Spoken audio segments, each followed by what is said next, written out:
Welcome back to Match Night. This is Oh Canada, Oh Baby.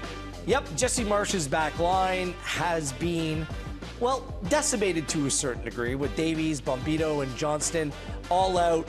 A number of games this season and continue to be on the sideline for the foreseeable. There's an outside chance that Davies can be back sooner rather than later, but the other two back on the shelf. And that's notable because Alistair Johnston returned from a 2-month layoff, suffering a hamstring injury, returned to play with Celtic against Sturm Graz midweek, and promptly left the game with a hamstring injury. Wheeler, Wilson, and Brendan with you. KJ still with us from a chilly Calgary, Alberta.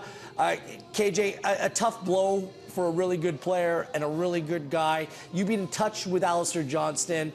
How's his mindset dealing with this latest setback? Yeah, I connected with Alistair today. First of all, he's always really measured. It's just the way he is, and he understands football has highs and lows, and he's had a lot of highs. But this is a difficult one for him. He's extremely disappointed, and I could sense that, when I had a chat with him about things.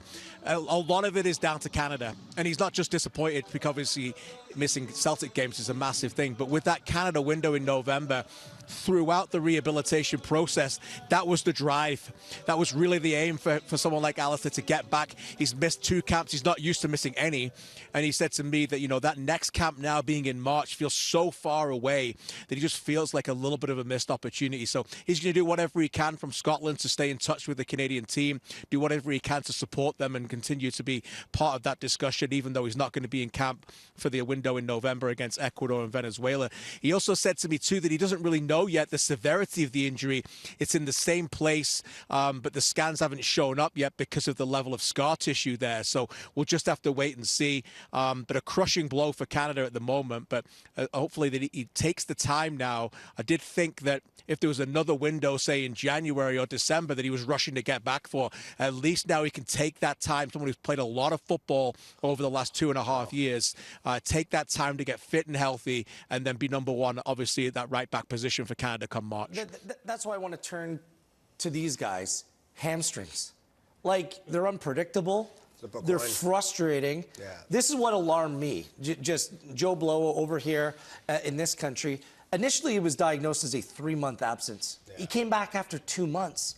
And KJ's right. Like, he's played an incredible amount of football for club and country the last few years. Like, it just seemed to me, without being a doctor or being a fly on the room of what's going on at Celtic, it just seems like you can't rush these things. And I'm not sure why in a World Cup year you kind of push the envelope a little bit, especially with a player like him, because he's played so much.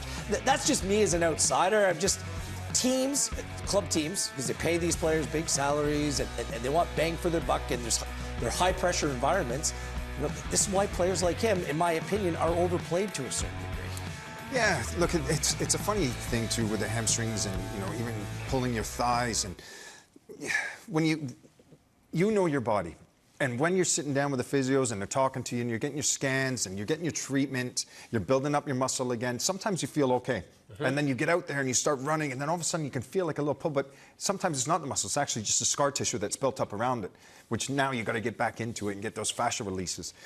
But you're hoping it's not as bad as what it was when he pulled it. And if it's just a little tweak right now, he won't be out as long. But like you said, you won't know until the scans come back.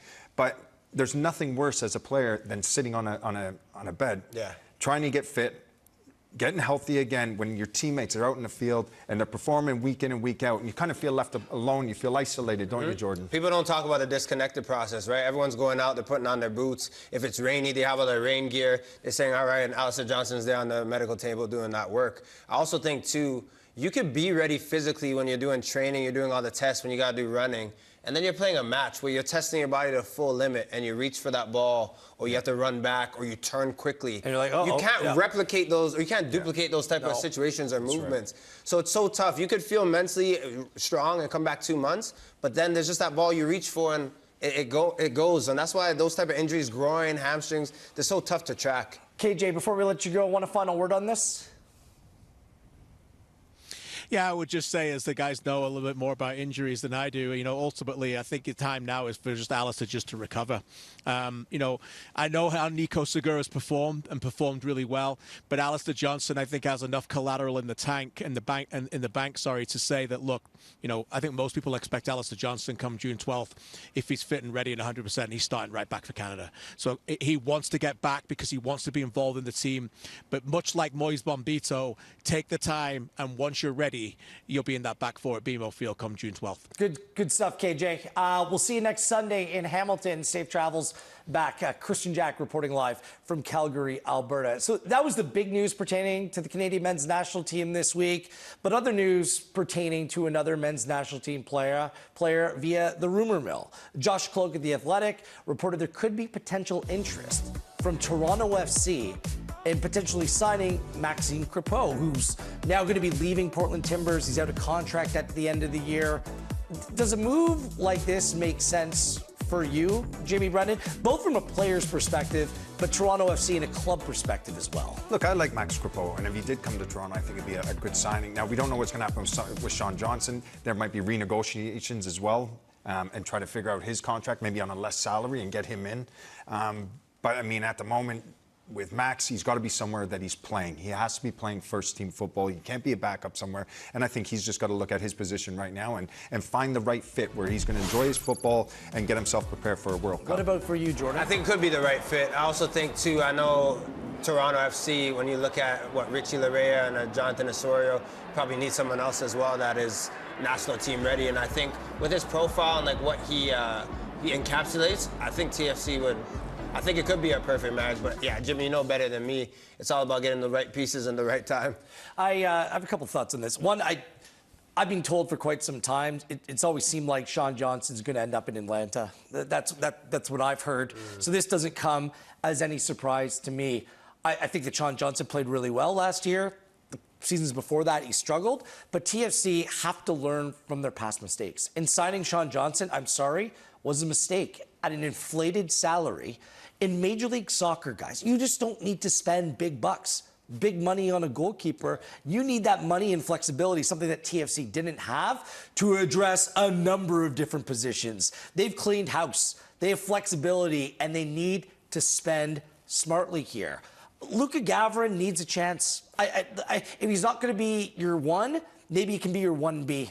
You bring in someone to compete with him for that number one spot. If Max Crepeau can sign on the dotted line at the right price, then certainly you'd love a player of his quality, of his character, playing in Toronto. It's just about price tag for me. It's just about the price.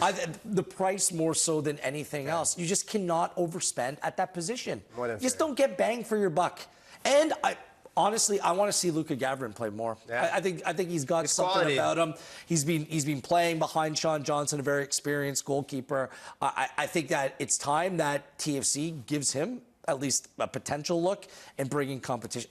I like that Irwin Bono kind of combination, right? The young guy with a little bit of a veteran presence, and then you can kind of figure out the best way forward. That's where I'm approaching this. Look, I mean, at TFC, I think they're in a good position right now. They've got a lot of players that they moved on. They're going to be getting the right individuals to come in and strengthen the squad. And then that goalkeeper position, that's going to be a tough one for them. And like I said before, whether they renegotiate with Sean Johnson, get him at a lower price than what he was right now, or you look to bring in Max Crepeau. And if it is Max, fantastic, because I think all Canadians would love to see Max playing in Toronto. Yeah, and it's more about Max. I kind of felt like in the past era when they brought in Bernardeschi, who's not playing for Bologna, by the way. That was predictable. And Insigne.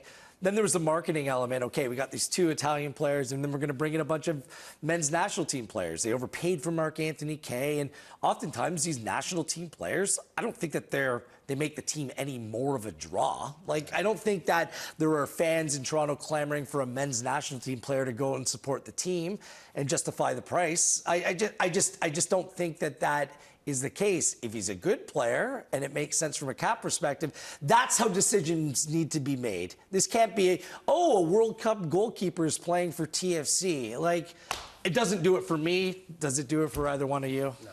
Well, it did. Julio Cesar was brilliant when he was there. But I mean, he was a global You're going back star. now, Jack. There are very back. few goalkeepers, in fairness, that you're paying good money because you're like, I need to go see your that point, goalkeeper play. That's a foreigner connection, right? Like It's a foreigner, but still world class. He was also playing for Brazil. Exactly. Brilliant, wasn't it? That is still one of the That most is so random wild, yeah. signings in Going Toronto back. FC and Major League Soccer history. Good stuff there, guys. The Canadian women, oh man, Friday was not a good Friday. It was not. Canada lost 1-0 to Switzerland. Olivia Smith went out injured. She's got a hip pointer. She's gone back to Arsenal to deal with that. And a tough matchup for Canada on Tuesday where they need to show some guts, really, against the Netherlands. 2 p.m. Eastern time right here on One Soccer.